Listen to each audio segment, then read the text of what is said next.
कहानी की शुरुआत शाम के समय से होती है और उस जगह पर एक बड़ी ऊंची बिल्डिंग होती है। अगले दिन वैलेंटाइन डे है। जेनिफर ऑफिस में अकेली है और अपने पुराने मंगेतर डेरेक को ईमेल लिख रही थी। वे ईमेल में लिखती है कि वो आज रात न्यूयॉर्क आ रही है और पूछती है कि क्या वो मिल सकते हैं। वो लिखती है कि उसे डेरेक की बहुत याद आती है, लेकिन टाइप खत्म करने के बाद रुक जाती है। अब उसके चेहरे पर उलझन और संदेह दिखाई देता है। वे समझ नहीं पा रही कि ईमेल भेजे या नहीं। कुछ पल बाद वह ईमेल फेंक देती है और गहरी सोच में खो जाती है। आखिर में वो खुद को संभालती है, अपना सामान उठाती है और ऑफिस से निकलने का फैसला करती है। अपने यात्रा टिकट उठाती है और एक छोटे जार में रखे किस शेप वाले पेपर उठाकर बैग में रख लेती है। दूसरी मंजिल पर जे बाथरूम से निकलता है, पर जैसे ही वे नल खोलता है पानी से उसकी पेंट गीली हो जाती है। थोड़ी देर के लिए डर जाता है, फिर हैंड ड्रायर से पैंट सुखाने लगता है। जब पैंट सूख जाती है तो वो बाहर चला जाता है। उसी समय जेनिफर भी अपने ऑफिस से निकल रही होती है। जेनिफर और जे अपने अपने फ्लोर से लिफ्ट बुलाने के लिए बटन दबाते हैं।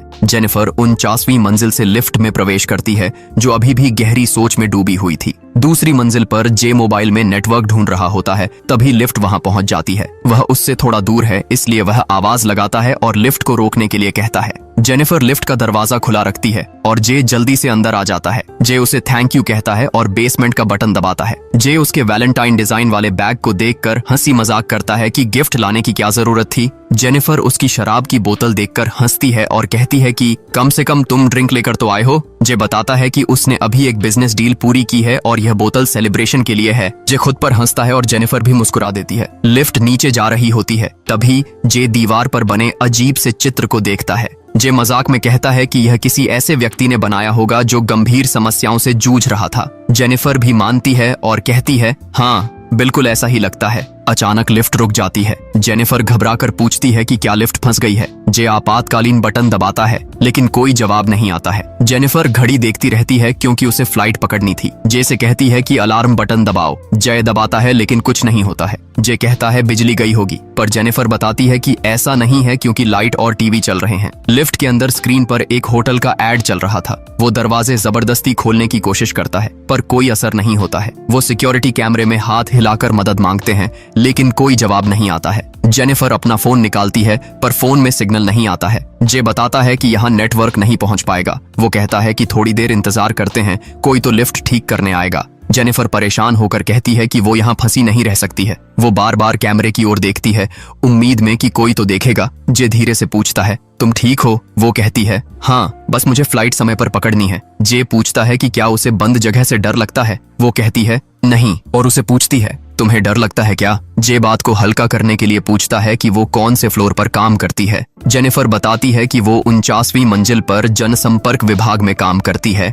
जे कहता है कि उसकी कंपनी भी इसी बिल्डिंग में है। जे बताता है कि वो अकाउंट ऑफिसर है, पर उसकी कंपनी उतनी फेमस नहीं है। जेनिफर उसकी बातों में खास ध्यान नहीं देती है। जे पूछता है कि क्या पहले कभी लिफ्ट ऐसे बीच में फंसी है। जेनिफर कहती है कि नहीं। वो बेचैनी से बार बार समय देखती रहती है। जे एक कागज का टुकड़ा लेता है और उसे स्पीकर में डालकर बोलने की कोशिश करता है। उम्मीद करता है कि उसकी आवाज बाहर तक जाएगी। आवाज बाहर नहीं जाती है क्योंकि लिफ्ट आवाज को रोक देती है। जेनिफर गुस्से से और डर में चिल्लाती है, लेकिन कोई नहीं सुनता है। उसे डर लगता है कि शायद सब लोग यहाँ से जा चुके होंगे। अचानक जे को लगता है कि शायद ऊपर से निकलने का रास्ता होगा। दोनों अपने कपड़ों को हल्का करते हैं ताकि चढ़ना आसान हो। जे बताता है कि लिफ्ट की छत में एक हिस्सा आमतौर पर आपात स्थिति में खुल सकता है। जे उसे ऊपर चढ़ने में मदद करता है। चढ़ते समय जे मजाक करता है कि शायद उसे चीयर लीडर होना चाहिए था क्योंकि वह इसमें अच्छी है। जेनिफर हंसकर कहती है कि अभी भी देर नहीं हुई है, वो सपना पूरा कर सकता है। जब वो ऊपर पहुंचती है तो देखती है कि वहां से बाहर निकलने का कोई रास्ता नहीं है। जय हैरान होता है कि अगर कोई असली खतरा हो तो लोग कैसे बचेंगे। जेनिफर कहती है कि यह तो सच में आपात स्थिति है। अचानक वह गुस्से में छत पर मुक्का मारती है, लेकिन खुद को चोट पहुंचा लेती है। जे जल्दी से उसे नीचे उतारता है और उसका हाथ दिखाने के लिए कहता है। वह कहती है कि मैं ठीक हूँ, पर उसके चेहरे से पता चलता है कि वह परेशान है। वह सोचती है कि अब उसकी ट्रिप नहीं हो पाएगी। वह गहरी सांस लेकर समय का अंदाजा लगाने की कोशिश करती है। जे घड़ी देखकर बताता है कि सिर्फ 15 मिनट बीते हैं। जेनिफर कहती है कि ऐसा लगता है जैसे पूरा 1 घंटा बीत गया है। जब सच में 1 घंटा बीतता है तो दोनों शांत हो जाते हैं। जेनिफर धीरे से कहती है कि उसे रोना आ रहा है। जे कहता है, रोना मत, मेरे पास टिश्यू नहीं है। जेनिफर उसे अजीब नजर से देखती है। जे कहता है कि वो माहौल हल्का करना चाहता था, पर जेनिफर गुस्सा हो जाती है। वह गुस्से में लिफ्ट को बुरा भला कहती है। वह सिक्योरिटी कैमरे में देखकर चिल्लाती है कि कोई मदद क्यों नहीं कर रहा है। जे भी मानता है कि वे बिल्कुल अकेले हैं। फिर जेनिफर अपना परिचय देती है। जे हंसकर कहता है कि इतने देर तक साथ रहे लेकिन दोनों को आपस में नाम नहीं पता था। वह अपना परिचय जे के रूप में देता है। वह कहता है कि उससे मिलकर अच्छा लगा लेकिन इन परिस्थितियों में नहीं। जेनिफर हंसकर कहती है कि वो इस हालात में भी मजे कर रहा है। जे मजाक में पूछता है कि क्या वह लिफ्ट में बार बार फंसती है। वह थोड़ा हैरान होकर बोलती है कि शायद यह सवाल ठीक नहीं था। जे शर्मिंदा होकर सॉरी कहता है। जेनिफर उसे कहती है कि उसे बहुत जोर से प्यास लगी है। जे उसे पानी की बोतल देता है पर वो लेने से मना कर देती है। वह कहती है कि वह उसका पानी नहीं ले सकती है। जे उसे मजाक में कहता है कि उसे पानी पीना ही होगा वरना वह वाइन खोल देगा। वो हंसकर पूछती है कि वाइन बोतल बंद है या नहीं। वो जवाब देता है हाँ है। वो हंसकर बताती है कि उसके पास वाइन खोलने वाला उपकरण है जिस पर दोनों जोर से हंस पड़ते हैं। जे उसे दोबारा पानी देता है। वह थोड़ी सी मात्रा में पानी पी लेती है। जे उसे कहता है कि वो पूरा पानी पी सकती है। बदले में जेनिफर उसे अपने बैग से कुछ चुंबन देती है। जय मुस्कुराते हुए उन्हें स्वीकार कर लेता है। जे मजाक करता है कि अगर वो बहुत देर तक यहीं रहे तो क्या करेंगे। जेनिफर सहजता से कहती है कि अभी भी मंगलवार तक 80 घंटे बाकी हैं। जे को आश्चर्य होता है कि उसने पहले से कैलकुलेशन की हुई है।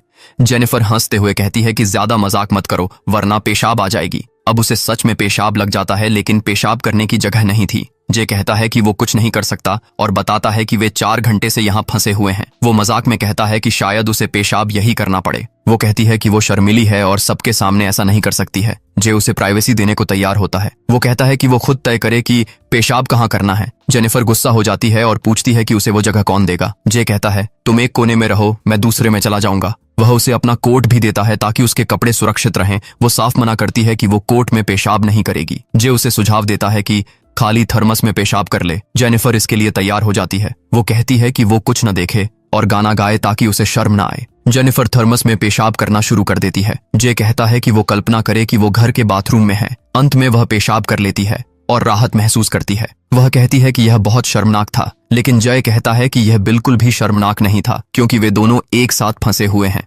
जेनिफर कहती है कि अब तक उसकी फ्लाइट चली गई होगी। जे हंसते हुए उसे सांत्वना देता है। वो मुस्कुराकर कहती है कि उसकी बातें उसे खुश नहीं कर पा रही हैं। जेनिफर अपनी बैग से किताब निकालती है और लिफ्ट की दीवार पर फिर से चित्र बनाने लगती है। चित्र पूरा हो जाता है और उसने उसमें एक लड़की भी जोड़ दी। कुछ समय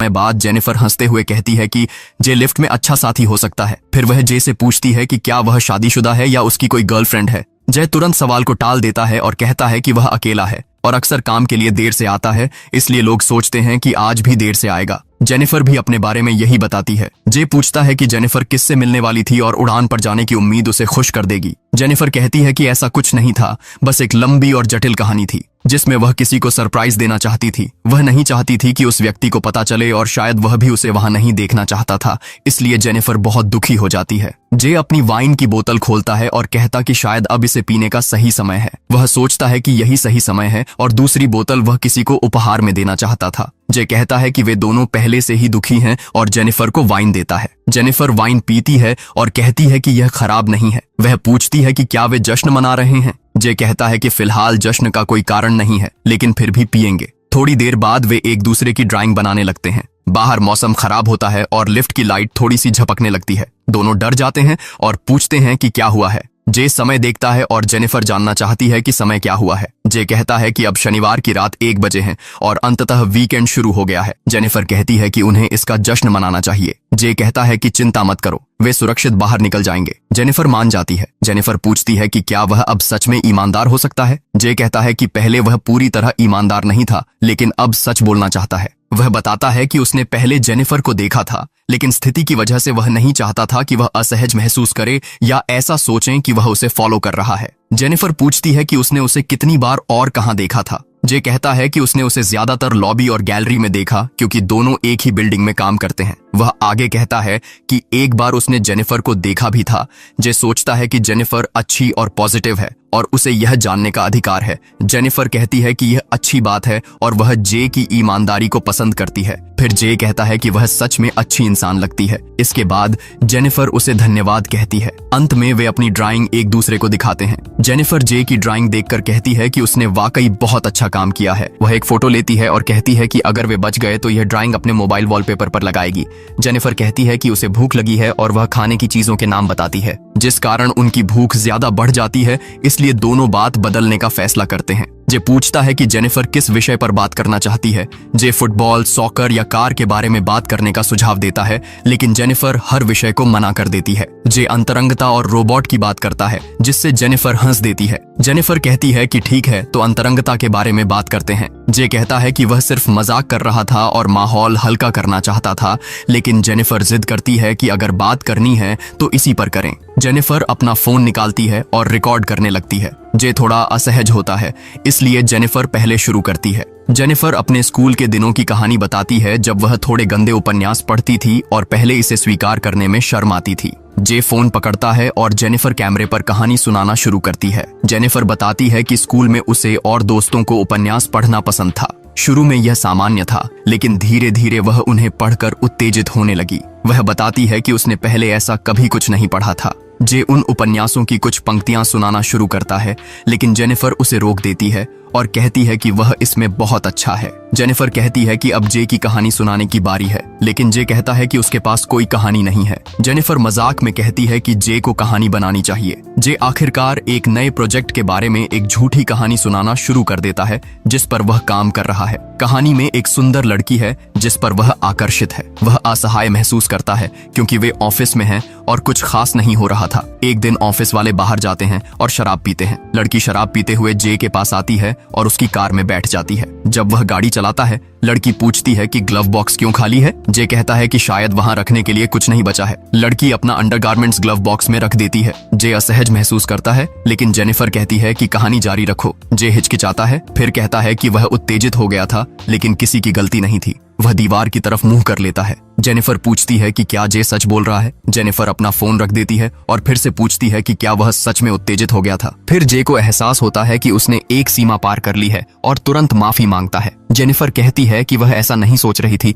और अगर वह ईमानदार है तो ठीक है। फिर जे पूछता है कि क्या वह उसे चूम सकता है। मैं सच में तुम्हें चूमना चाहता हूँ। जेनिफर थोड़ी हिचकिचाती है, लेकिन फिर वह उसे चूमने देती है और कुछ पल साथ बिताते हैं। इसके बाद जे जेनिफर के कपड़े उतारने लगता है और दोनों एक दूसरे के बहुत करीब आ जाते हैं। जे कहता है कि जेनिफर बहुत सुंदर है और वह उससे प्यार कर सकता है। यह सुनकर जेनिफर को अजीब लगता है और वह अपने कपड़े वापस पहनने लगती है। जे तुरंत नहीं समझ पाता और पूछता है कि वह क्या सोच रही है। वह जेनिफर से कहता है कि वह बस जानना चाहता था कि वह कैसा महसूस कर रही है। जेनिफर बताती है कि वह कल अपने मंगेतर के घर वापस जा रही थी और सोचती थी कि उसे सरप्राइज देगी। वह वापस उसके साथ आकर अपनी जिंदगी फिर से शुरू करना चाहती थी। जे पूछता है कि क्या वह अभी भी यही करने वाली है। जेनिफर कहती है कि हाँ, और बताती है कि जो हम दोनों के बीच हुआ वह बस एक छोटा सा हादसा था। जेनिफर अपने मंगेतर से प्यार करती है और जे इसे समझ नहीं पाता है। जेनिफर बताती है कि रिश्तों में ईमानदारी और साफगोई जरूरी होती है। वह कहती है कि दिन भले ही तनावपूर्ण था, लेकिन अच्छा बीता।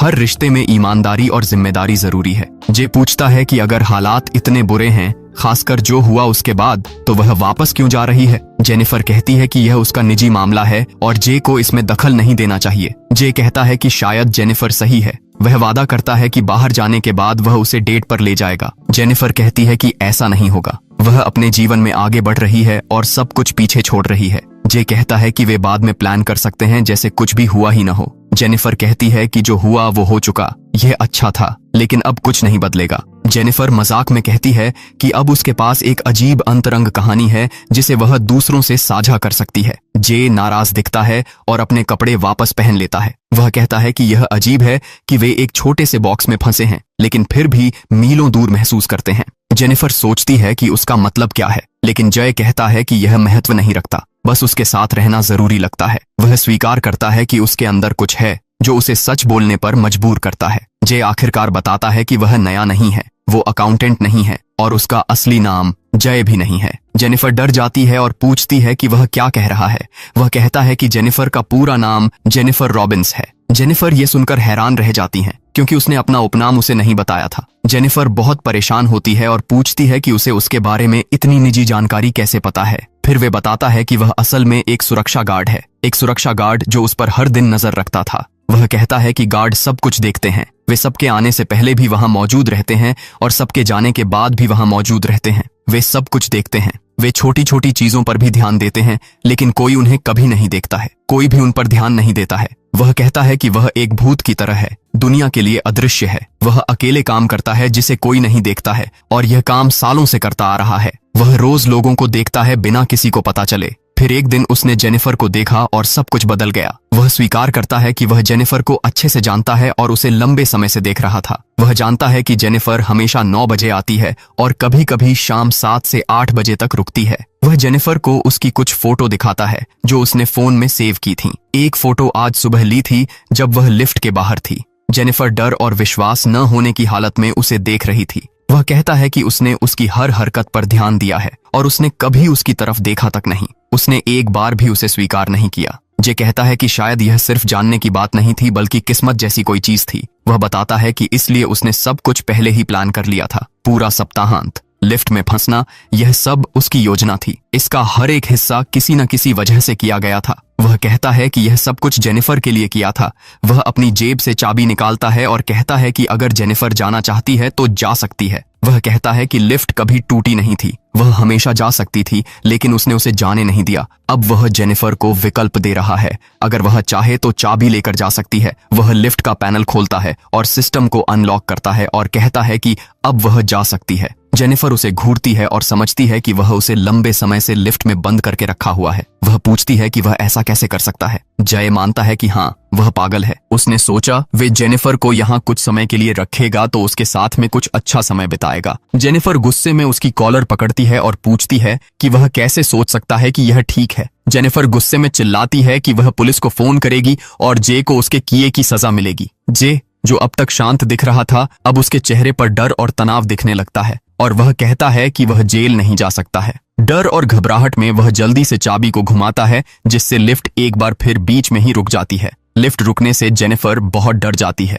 वह जे की ओर दौड़कर चाबी छीनने की कोशिश करती है, मगर कोशिश के दौरान गलती से उसका पैर चाबी से टकरा जाता है, जिस कारण चाबी टूट जाती है। चाबी कंट्रोल पैनल के अंदर टूट जाती है, जिससे लिफ्ट का सिस्टम पूरी तरह से बंद हो जाता है। अब लिफ्ट पूरी तरह फंस गई है। इस बार जे भी घबराया हुआ दिखता है। लिफ्ट अब सचमुच फंस गई है, कोई और विकल्प नहीं है। जे एकदम स्तब्ध खड़ा रह जाता है। जेनिफर अब रुकती नहीं है। वह गुस्से में जय पर टूट पड़ती है और उसे मारने लगती है। उस छोटी सी लिफ्ट में दोनों के बीच हाथापाई होने लगती है। लड़ाई के दौरान जेनिफर पास रखा थर्मस उठा लेती है और पूरी ताकत से जे के सिर पर दे मारती है। वार इतना जोरदार होता है कि जे तुरंत बेहोश होकर नीचे गिर जाता है। जेनिफर वहीं हांफती और कांपती हुई खड़ी रहती है। वह जे को देखती है। अब उसका डर उलझन में बदल जाता है। हिम्मत करके जेनिफर धीरे धीरे जय के पास जाती है, यह देखने कि वह ठीक है या नहीं, लेकिन तभी जे अचानक होश में आता है, उसके बाल पकड़ता है और उसका सिर जोर से जमीन पर मार देता है। जेनिफर तुरंत बेहोश हो जाती है। कई घंटे बाद जेनिफर को होश आता है।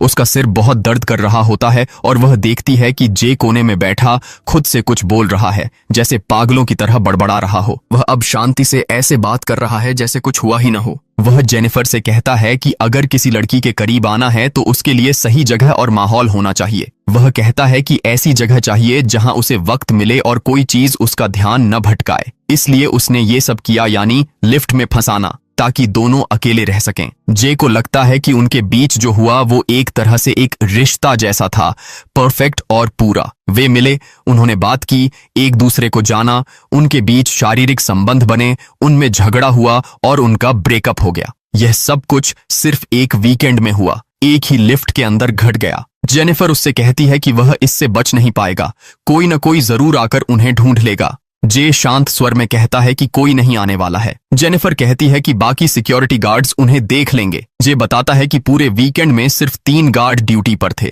जे ने पहले गार्ड फिलिप्स को कहा था कि वह उसकी शिफ्ट संभाल लेगा और फिर दूसरे गार्ड एडी को भी यही कहा कि वह उसकी ड्यूटी भी कर लेगा। एडी की नई गर्लफ्रेंड थी, इसलिए उसने मौका देखकर छुट्टी मार ली और चला गया। मतलब अब मंगलवार तक कोई भी यहाँ आने वाला नहीं है। अब जेनिफर को समझ आता है कि उसे जे के साथ फंसे रहना पड़ेगा। जे कहता है कि अब उसे फैसला लेना होगा कि जेनिफर के साथ क्या करना है, क्योंकि वह उसे सच में पसंद करता है लेकिन जेल भी नहीं जाना चाहता है। जेनिफर हैरान होकर जे को राक्षस कहती है। जे कहता है कि उसने उसके साथ कुछ भी जबरदस्ती नहीं किया था, लेकिन जेनिफर चिल्लाकर कहती है कि उसने उसका अपहरण किया है। जे गुस्से में आकर दीवार पर मुक्का मारता है। वह चिल्लाता है, मैंने अपहरण नहीं किया, और फिर से दीवार पर जोर से मुक्का मारता है। वह थर्मस उठाकर लिफ्ट की दीवारों पर पटकने लगता है। जेनिफर डरी और सदमे में उसे देखती रहती है। जे निराश होकर कहता है कि उसने सब कुछ बिगाड़ दिया है। जे ध्यान भटकाने के लिए वह जेनिफर का बैग खोलता है। वह खुद से कहता है, खोलूं या नहीं खोलूं। उसे एक शर्त मिलती है और वह उसे पहन लेता है। फिर वह बैग से एक छोटा डिब्बा निकालकर जेनिफर को देता है। जेनिफर रोते हुए डिब्बा खोलती है। उसमें सिगार कट्टर और लाइटर होता है। जे कहता है कि वह हमेशा से इन्हें आजमाना चाहता था। वह सिगरेट जलाकर उसका धुआं जेनिफर के चेहरे पर उड़ाता है और मजाक में उसे धन्यवाद कहता है। जे उसे भी एक कश ऑफर करता है। जेनिफर पीछे हट जाती है, बहुत परेशान दिखती है। जे ऐसे दिखाता है जैसे सब कुछ उसके बस में है। जेनिफर चुपचाप बैठी रहती है, खुद को बहुत कमजोर महसूस करती है। वक्त धीरे धीरे बीतता रहता है। फिर जे जेनिफर से माफी मांगता है। वह कहता है कि उसका मकसद उसे डराना नहीं था। वह कहता है कि क्या उनके बीच अब भी कुछ हो सकता है। वह कहता है कि वे उसे एक और मौका दे सकती हैं। वह लिफ्ट में लगे पोस्टर की ओर इशारा करता है जिसमें एक खुश जोड़ा दिख रहा है। वह कहता है, देखो उन्हें, कितने खुश नजर आ रहे हैं। वह कहता है कि उसने एक बार जेनिफर को उसी द्वीप पर ले जाने का सपना देखा था। अचानक जे के मन में एक नया विचार आता है। वह थर्मस उठाकर लाइटों पर फेंकता है और लाइटें टूट जाती हैं। इससे उसे एक और विचार आता है कि शायद ऊपरी छत का पैनल भी टूटा होगा। जे ऊपर चढ़ने लगता है और जेनिफर को थोड़ी उम्मीद दिखती है। वह थर्मस से पैनल ढीला करता है और ऊपर की छत को थोड़ा खोल लेता है। जेनिफर थोड़ी राहत की सांस लेती है। जे कहता है कि अगर जेनिफर उसे सहारा दे तो वह ऊपर चढ़ सकता है, लेकिन जेनिफर कहती है कि वह अभी बहुत कमजोर है और सुझाव देती है कि उसे ऊपर जाने दें। जे थोड़ा हिचकिचाता है। जेनिफर उसे बताती है कि वह जो भी कहेगा वह करने को तैयार है। वह उसे बहलाने के लिए कहती है कि बाद में वे डेट पर जा सकते हैं। जे कहता है कि उसे शक है कि फिर वो उसे धोखा दे देगी। जेनिफर वादा करती है कि वह पुलिस को नहीं बुलाएगी। जे आखिरकार मान जाता है। वह जेनिफर को ऊपर चढ़ाने में मदद करता है। वह हैच से होकर चढ़ती है और लिफ्ट के ऊपर पहुंच जाती है। जे उसे इशारा करता है कि पास में ही सीढ़ी लगी हुई है। वह कहता है कि सीढ़ी से चढ़कर वह ऊपर वाले फ्लोर के दरवाजे तक जा सकती है। जैसे ही वह चलने लगती है, वह जे को बीच वाली उंगली दिखाकर उसका मजाक उड़ाती है। गुस्से में जे चिल्लाता है। वह लिफ्ट में पड़ी चीजें तोड़ फोड़ कर फेंकने लगता है। वह कहता है कि उसे जेनिफर को मार देना चाहिए था। तभी उसे एक आइडिया आता है। वह अपने कपड़ों को जोड़कर रस्सी बनाता है और ऊपर फेंकता है, जो किसी चीज में फंस जाती है। फिर वह उसी रस्सी से ऊपर चढ़ने लगता है। उसी समय जेनिफर ऊपर वाले दरवाजे तक पहुंचने की कोशिश कर रही होती है। जय भी उसके पीछे पीछे ऊपर चढ़ जाता है। वह पास वाली सीढ़ी पकड़कर तेजी से जेनिफर तक पहुंच जाता है। जेनिफर बाहर निकलने वाले दरवाजे तक पहुंच जाती है। जैसे ही वह दरवाजा खोलने वाली होती है, जय छलांग लगाकर उसे पकड़ लेता है और वापस लिफ्ट के अंदर खींच लाता है। दोनों बेहोश हो जाते हैं। होश आने पर जेनिफर मदद बुलाने के लिए आग जलाकर अलार्म चालू करती है। अलार्म तेजी से बजने लगता है। जब जे होश में आता है और उसकी तरफ रेंगने लगता है तो वह उसे बांध देती है। वह उसे चेतावनी देता है कि यह योजना काम नहीं करेगी, लेकिन वह उसे अनसुना कर देती है। फिर वह सिगार कट्टर से उसे डराती है। उसकी पैंट की जिप खोलती है, लेकिन जब वह उससे ऐसा न करने की विनती करता है तो वह रुक जाती है। जेनिफर वीडियो बनाकर पूरी सच्चाई बताती है कि उसे अगवा करके लिफ्ट में बंद किया गया है, लेकिन अब जे सब सच बताने लगता है। वह कहता है कि उसके पास एक अच्छी नौकरी थी और एक लड़की उससे प्यार करती थी, लेकिन उसकी एक कार दुर्घटना में मौत हो गई। जे तो बच गया, लेकिन उसकी जिंदगी बर्बाद हो गई। अब नौकरी न होने और अकेलेपन से परेशान होकर वह फिर से किसी के लिए जरूरी महसूस करना चाहता था। उसने माना कि उसने जेनिफर को इसलिए चुना क्योंकि वह जिंदा दिल और खुशमिजाज लड़की है। जेनिफर यह सुनती है और दया से उसकी आंखें भर आती हैं। दोनों कई घंटों तक वहीं फंसे रहते हैं। तभी सुरक्षा गार्ड एडी अपनी गर्लफ्रेंड के साथ बिल्डिंग में घुमाने के लिए लाता है। जब वह जे को नहीं ढूंढ पाता तो वह कैमरे देखता है और लिफ्ट की स्थिति को देखता है। वह माइक से लिफ्ट में बोलता है, हेलो, सुन सकते हो? जेनिफर उसे सुनकर उम्मीद महसूस करती है। जे भी सुनता है और खुद को आजाद करने लगता है। एडी टूल लेकर लिफ्ट का दरवाजा खोलने लगता है। जेनिफर छिप जाती है और जे चालाकी से एडी को चाबी फेंकने को कहता है। जे लिफ्ट चला देता है और जैसे ही एडी अंदर आता है वे दो टुकड़ों में बंट जाता है। ये देखकर जेनिफर डर जाती है। जे जेनिफर को बेहोश करके कार की डिक्की में डाल देता है, मगर एडी की गर्लफ्रेंड होश में आ जाती है और उसे खोजने लगती है। जे झूठ बोलता है पर बाद में उसे भी मार डालता है। फिर उसकी लाश लिफ्ट से नीचे फेंक देता है। जे एक सुनसान इलाके में गाड़ी चलाता है। वह देखता है कि जेनिफर अभी भी बेहोश है। फिर वह उसे जलाने की सोचता है। तभी जेनिफर होश में आ जाती है। वह जे को धक्का देकर कार लेकर भाग जाती है। कार में उसे एक सिगार दिखता है। वह सोचती है कि कार रिवर्स करके जे को कुचल दे। जे शीशे से घायल होकर जमीन पर गिर जाता है, लेकिन जेनिफर एक सिगार जलाती है, उसे पीती है, फिर उसे कूड़ेदान में फेंक देती है। कूड़ेदान में आग लग जाती है और वह हल्की सी शैतानी मुस्कान देती है। जे आग में जलकर मर जाता है। इसी सीन के साथ ये मूवी समाप्त होती है।